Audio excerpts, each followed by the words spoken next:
Bom dia a todos.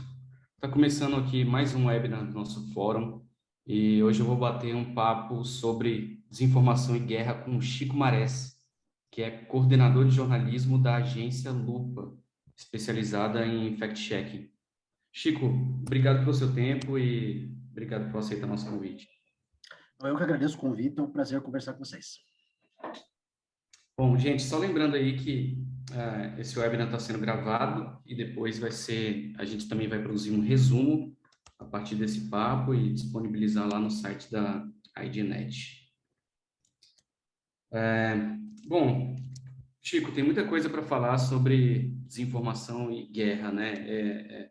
Para começar, eu queria que você falasse um pouquinho aí do seu trabalho na Lupa e como a desinformação sobre guerra impactou o seu trabalho diretamente, né? Eu tô interessado em saber sobre volume, Uhum. né? Como é que isso impactou o trabalho, a rotina aí de vocês na Lupa? Então, o impacto foi bem grande. Acho que foi o maior pico de volume assim, de conteúdos informativos muito virais que eu vim acho que desde que eu entrei na Lupa, na verdade, que eu estou na Lupa, entrei como repórter em 2017, estou aqui então há quase 5 anos, e eu acho que eu nunca tinha visto tanta coisa, assim, tanto conteúdo falso de uma vez só. Assim. Foi um dia de bastante trabalho, apesar de que era muitos conteúdos idênticos, né? Não era tanto volume em relação tipo de diversidade de conteúdos falsos, nisso eu acho que a pandemia ganha, mas no dia da invasão foi uma coisa assim impressionante, assim, que a gente não tinha visto ainda. Né? Até porque, enfim, essa guerra ela tem algumas peculiaridades, né? Acho que acontece num momento, numa era assim de alto tráfego de informação em redes sociais que a gente não tinha, por exemplo, na guerra do Iraque, ou no início da guerra do Iraque, ou no início da guerra do Afeganistão, e teve uma cobertura midiática muito grande. Né? Isso tudo acaba gerando um volume muito grande de desinformação, né? Muita gente tentando aproveitar as redes sociais para veicular conteúdos desinformativos bastante virais. E foi maior no começo da guerra ou é uma coisa que está se mantendo? Como tá? Não, foi maior no começo. No primeiro dia foi uma coisa assim, uma explosão, assim, nos primeiros dias, teve muita coisa, muito conteúdo. Depois deu uma certa estabilizada. Assim. Hoje eu acho que a gente já está num patamar mais. Isso acaba sendo muito diferente do outro grande fenômeno que a gente teve, que foi a pandemia, né? Que a pandemia começou muito forte e continuou muito forte, continuou sendo muito forte, assim. Na verdade, acho que ela ficou até mais grave, assim, no cenário da desinformação ao longo do tempo.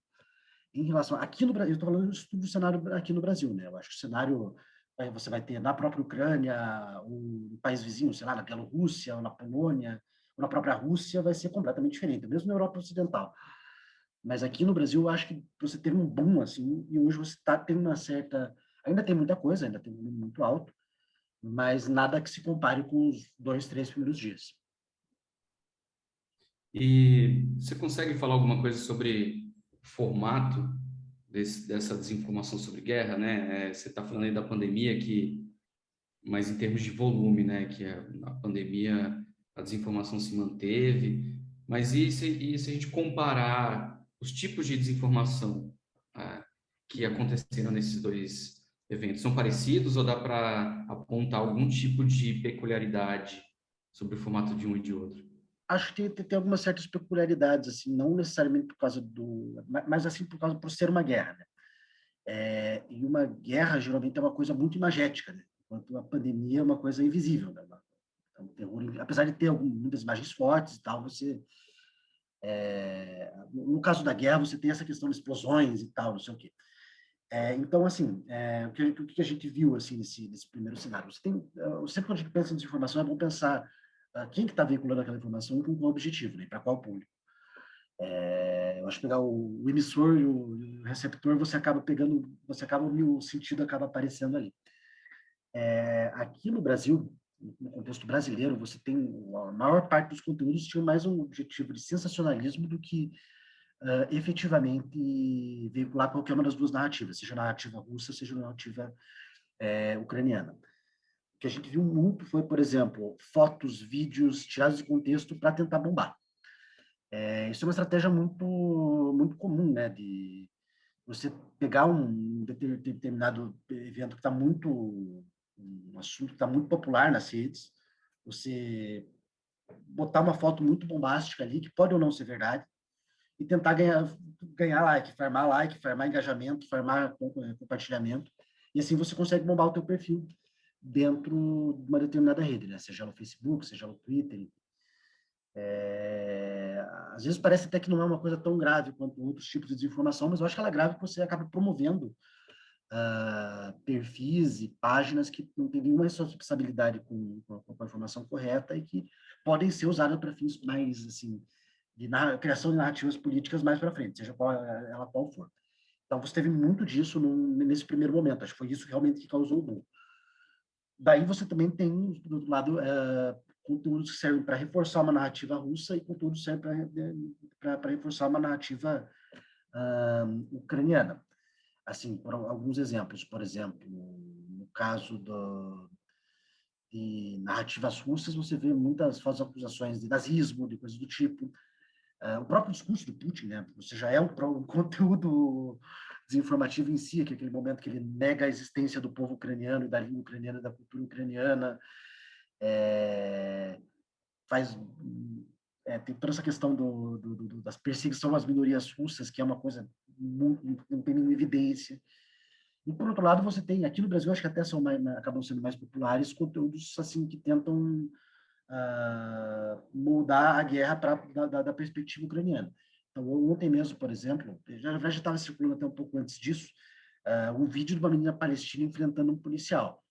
Um policial não, desculpa, um soldado israelense. O pessoal pega esse vídeo e fala, não, isso aqui foi na Ucrânia, olha só. E é uma forma também de você, olha, veja só como a bravura dos ucranianos.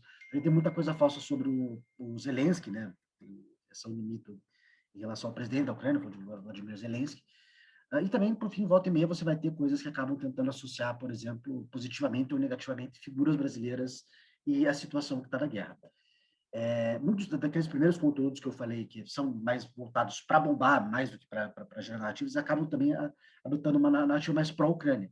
Até porque, pelo menos pelo que eu vejo do sentimento das redes aqui no Brasil, o apoio é muito maior, né? Há um repúdio muito grande em relação à invasão da Rússia, então você acaba tendo mais chance de fazer conteúdos populares que tem um viés mais pró-Ucrânia, né? Então tem isso também.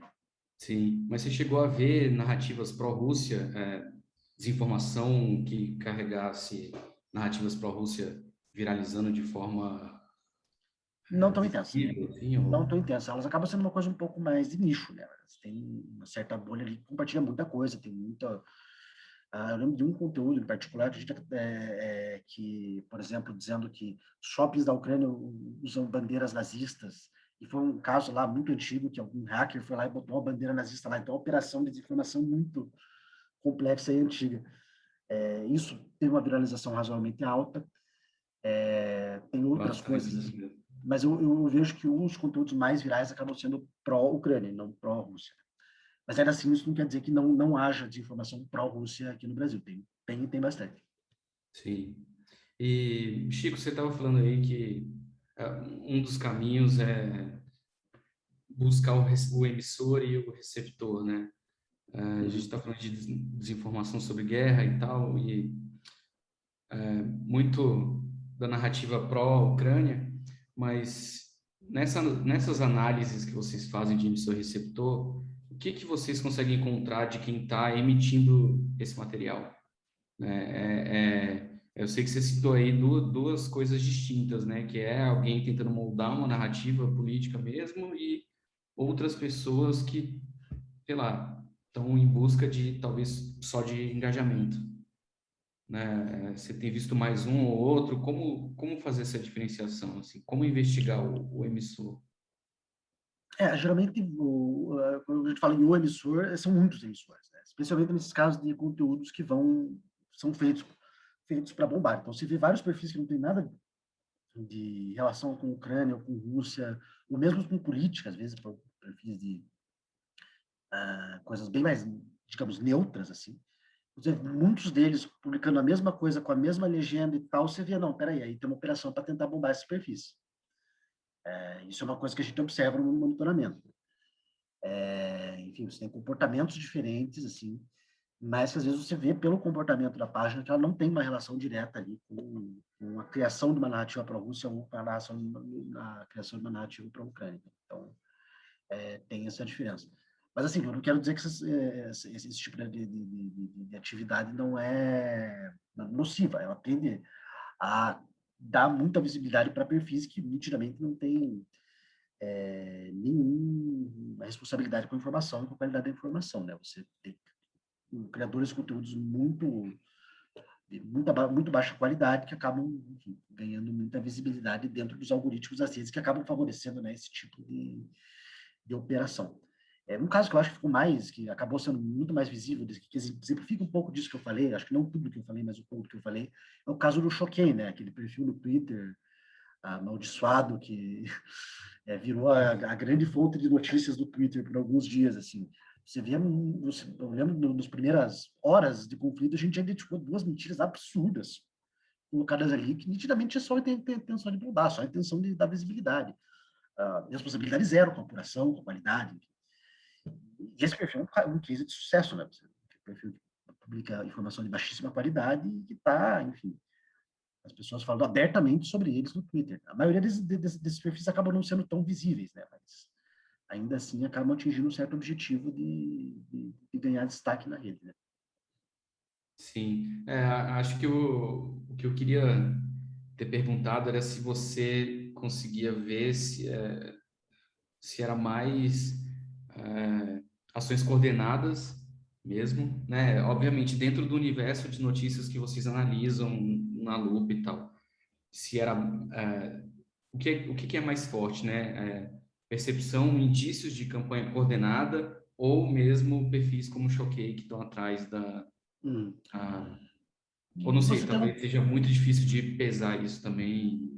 eu acho que isso é um pouco assim, nunca a coordenação nunca é exatamente clara, né? A gente pega isso a partir de elementos, mas a gente não tem uma visão muito clara. A coordenação para veicular desinformação de uma certa narrativa ou outra, você vê que ela não só existe, mas como ela é internacional, né?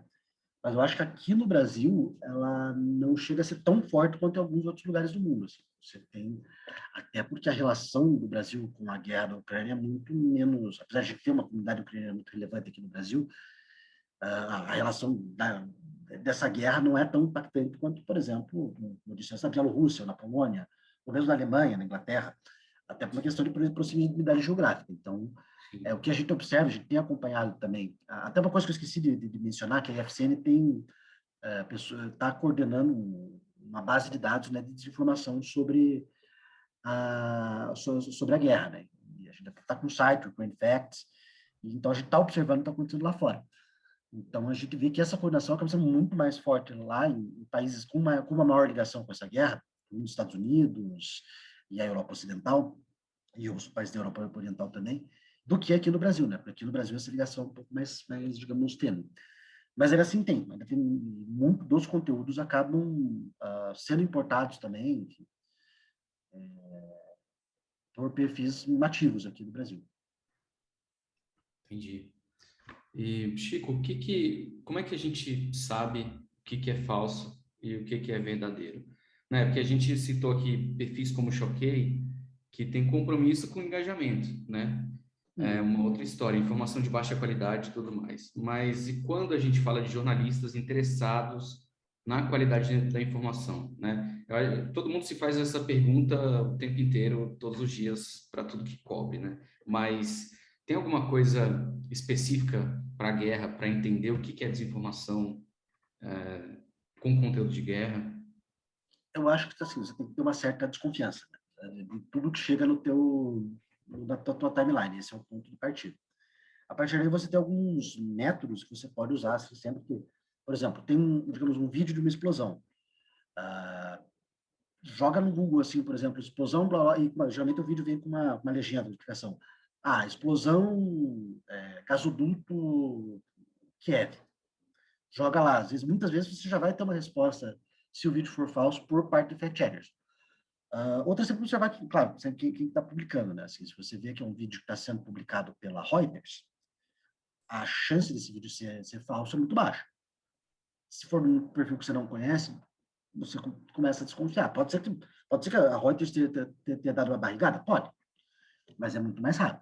Diminui a chance. Então, e assim, você esticar perfis, várias plataformas de checagem estão fazendo a cobertura dessa guerra. Então, você conferir com o checador se você vai compartilhar alguma coisa, quer ver alguma coisa, enfim. Isso é um ponto importante também, mas às vezes você jogar no Google, você consegue. Uma outra coisa muito, muito forte são imagens, né? Fotos. Imagens estáticas, hoje você tem ferramentas muito boas para você fazer busca reversa. Então, por exemplo, fotos, tem muita foto de explosão que viraliza, né? Se você jogar, às vezes, no Google Imagens, você vai ver que essa foto já estava sendo compartilhada em 2019. Então, já dá para pensar, não, peraí, isso aí é fake. Ou, enfim. Mas esse tipo de atividade, assim, já mais básica, assim, que não chega a ser uma checagem, mas uma pré-checagem, assim, por assim dizer, isso já evita que você compartilhe algum conteúdo que seja, porventura, falso. Mas assim, o ideal é ter sempre muito cuidado e muita desconfiança de tudo, assim, porque toda situação extrema, né, seja uma guerra, seja uma pandemia, seja uma eleição, você acaba tendo muita gente tentando manipular narrativas. Então, você tem que sempre ter um cuidado extra ali quando a gente está discutindo esse tipo de tema, né? Então, enfim, tem esse ponto. E vocês, você está falando em, né, pesquisar, fazer busca reversa, buscar no Google e tal. Vocês usam algum outro tipo de ferramenta além do Google para Sim, fazer sim. essas Tem buscas? outras ferramentas um pouco mais, assim, para vídeo, o vídeo é muito difícil, né? Porque ele não tem uma busca reversa direta. Então, às vezes, você tem que combinar algumas outras ferramentas. Você sempre vai ter que combinar umas outras ferramentas. Por exemplo, a gente usa uma ferramenta chamada InVid, que ela é gratuita e ela foi desenvolvida pela FP. Tipo, vídeo, tipo de vídeo, assim, vídeo.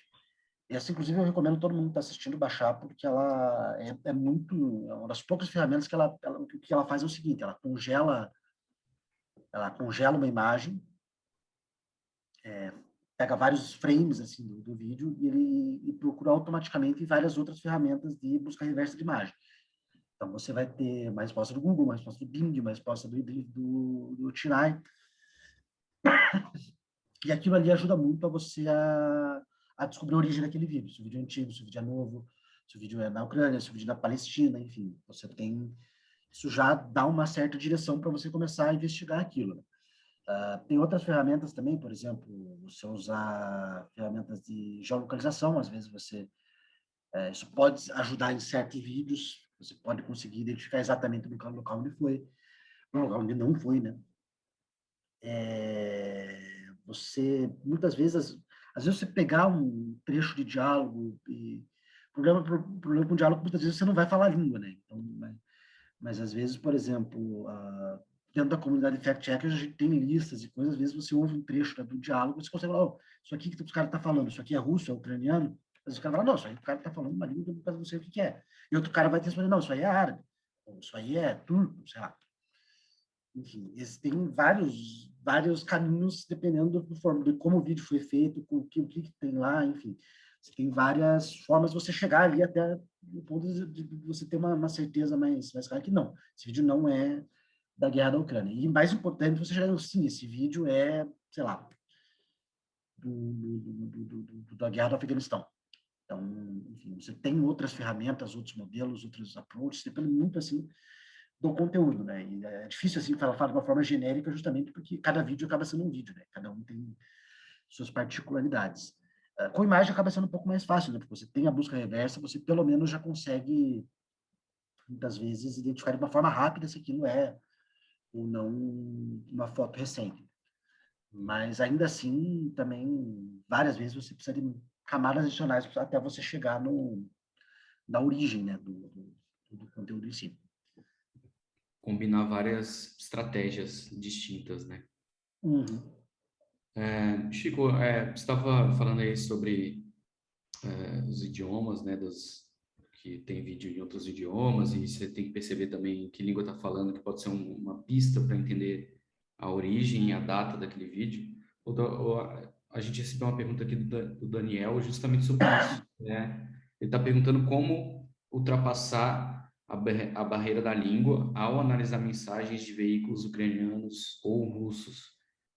Não sei se é no tradutor Isso é mesmo, muito se... difícil.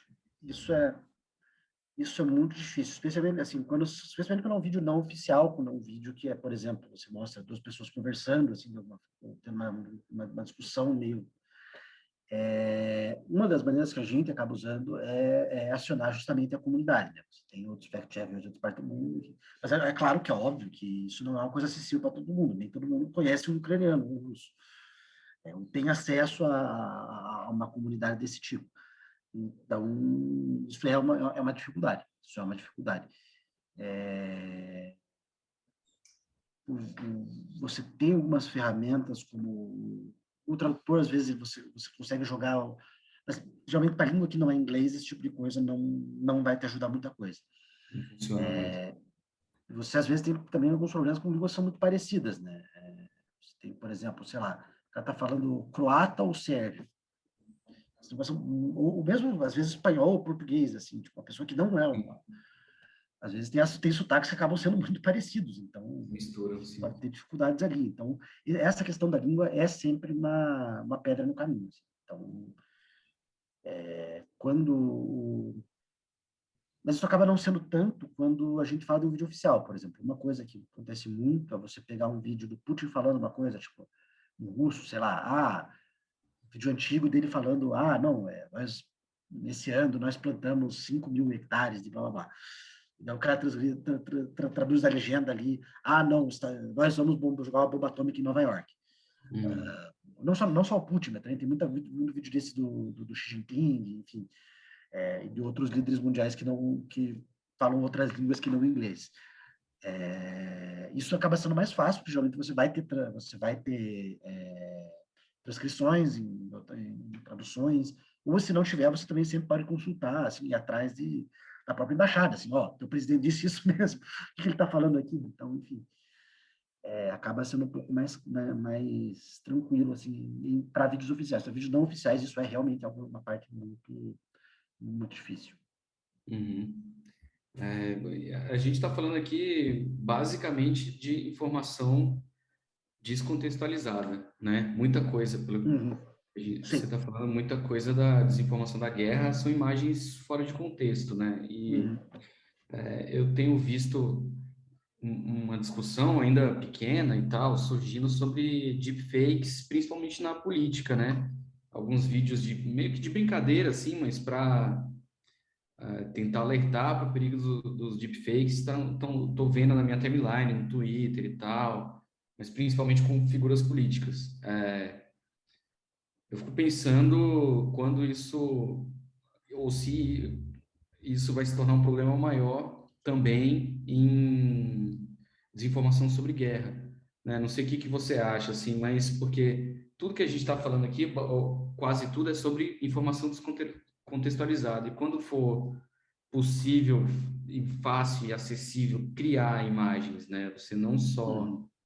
tirar de contexto, mas você poder manipular as imagens de forma convincente o suficiente para que elas viralizem e tal. Vai Uhum. complicar bastante o trabalho aí dos fact-checkers, né? Vai complicar bastante isso, com certeza. Mas, assim, assim, esse assunto das deepfakes, assim, já é uma conversa que a gente tem tido, tem esse debate, não só na comunidade de fact-checkers, mas na comunidade, na sociedade como um todo, já há um certo tempo. Você já tem alguns deepfakes muito potentes, já 2015, 2016, você já tinha algumas coisas bastante impressionantes, assim, mesmo naquele momento. E hoje, enfim, você tem uma tecnologia muito, muito potente para fazer isso.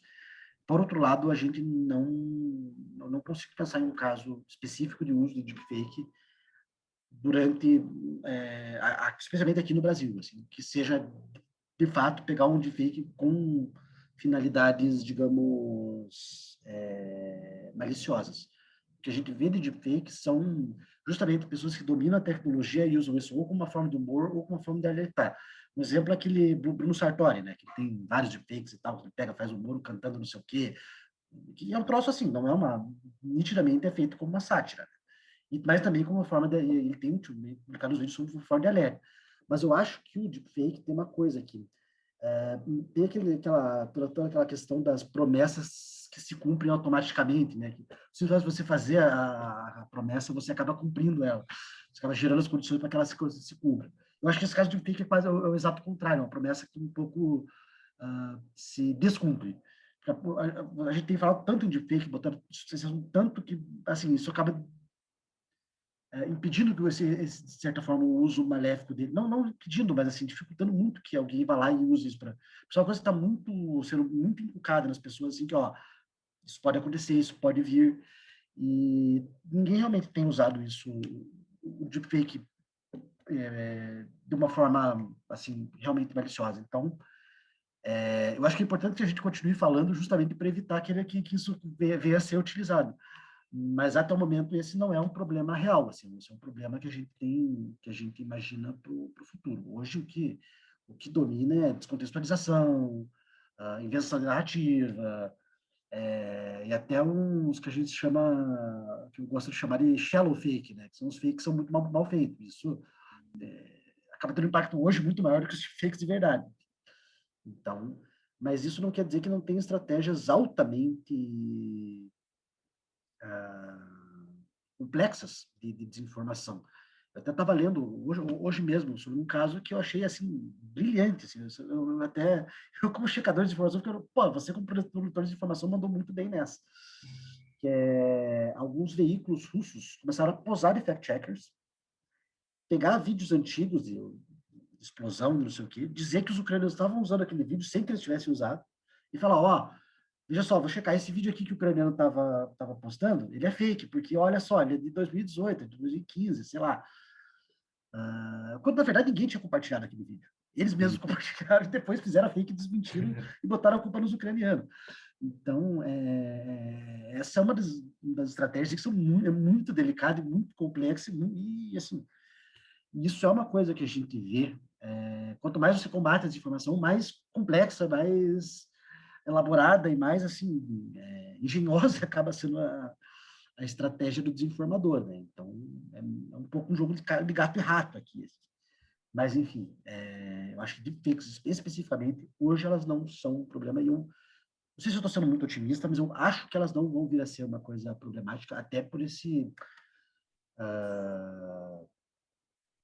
caldo de cultura que está se criando, esse caldo de preocupação, né, cultural em relação ao uso delas. É um pouco, enfim, a bomba atômica da desinformação.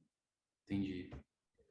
E você mencionou aí, né, da estratégia de quem estava produzindo desinformação, usando até táticas de agência de checagem, né? Eu queria saber se dá para fazer o contrário, né? Porque eu tenho visto as pessoas conversarem no Twitter, e tem estudo que fala sobre isso também, né? Sobre a informação falsa viajar muito mais rápido do que a informação verdadeira, né? 6, 7 vezes, dependendo do estudo, enfim.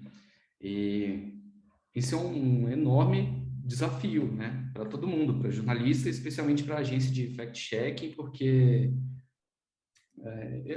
por um monte de fatores, né? Primeiro, você tem a pressão nas redações que faz com que os jornalistas procurem naturalmente coisas que vão dar mais cliques, né? E aí isso já aumenta a chance do jornalista pescar ali alguma coisa que possa ser falsa, né? Porque é muito impressionante, enfim, as coisas que a gente já sabe.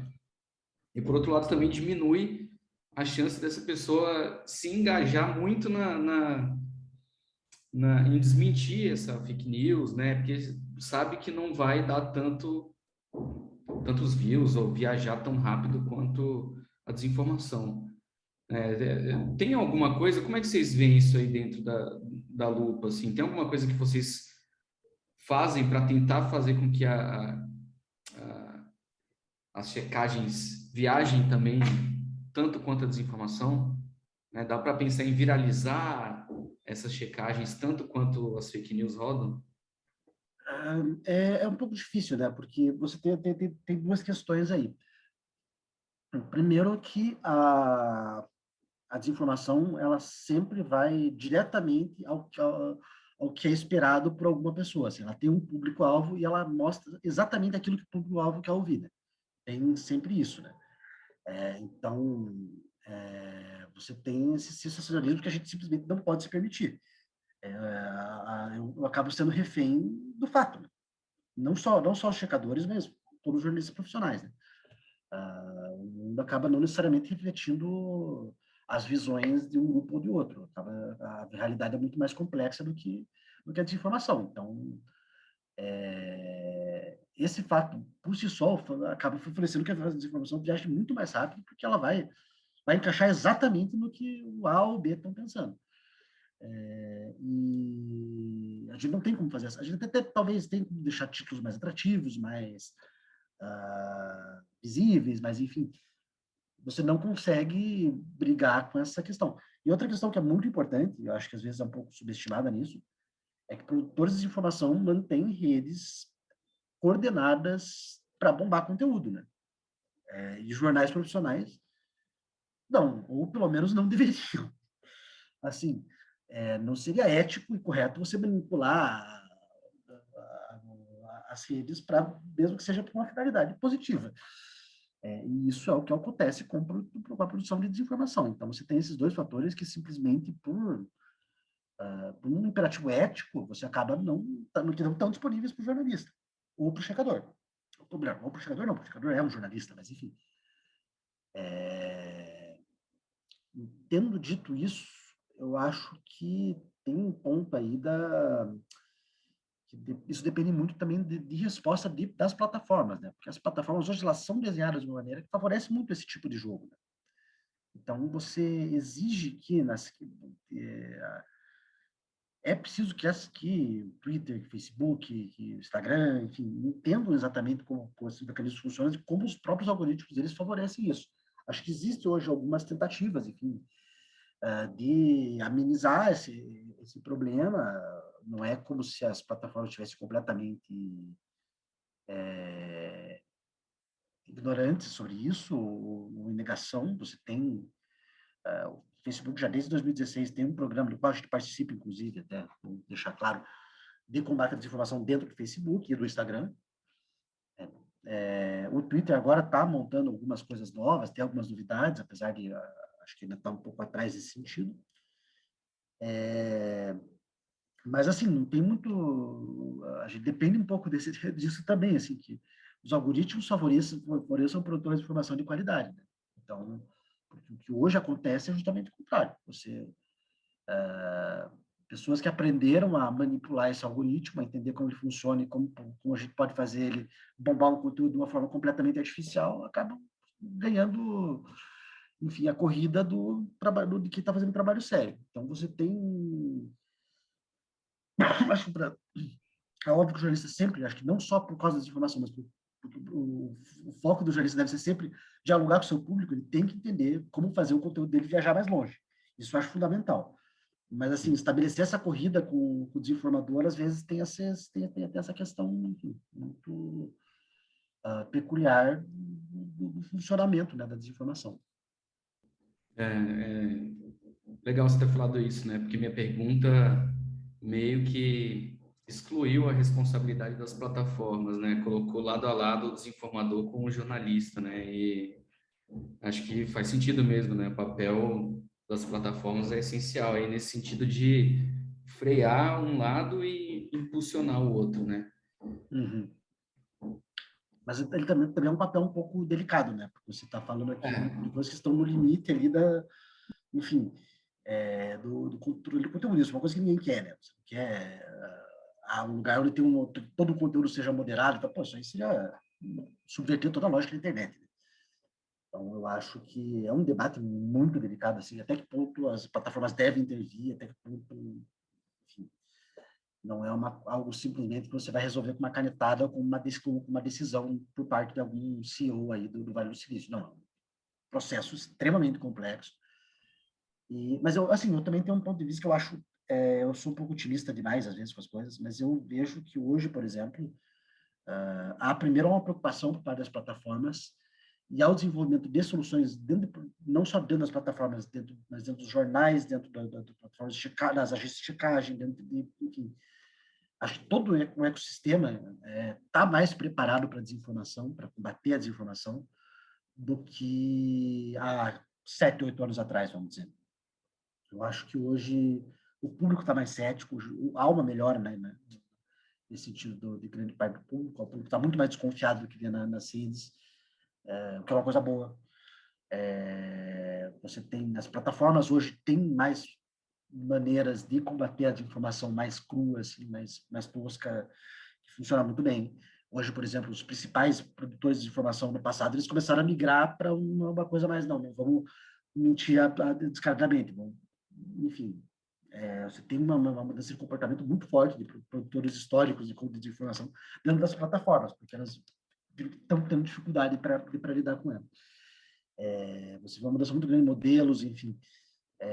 Não é como se fosse uma guerra que a gente estivesse perdendo o dia inteiro. Assim. Acho que a gente está melhorando o combate à desinformação aqui no Brasil e no mundo de várias maneiras. Assim. Então, eu sou um pouco otimista em relação a isso. Eu acho que a sociedade, como um todo, tem dado uma resposta muito mais positiva em relação a isso do que, às vezes, a gente percebe. Legal. Chico, eu tinha te falado que essa conversa ia durar uns 40 minutos, né? Estamos aqui com 37. Eu acho que nesse finalzinho, eu queria só que você falasse um pouco mais de uma forma mais genérica sobre o futuro do fact-checking, né? Você falou aí que tem muitas coisas, que você é um otimista, que tem coisas boas acontecendo no combate à desinformação.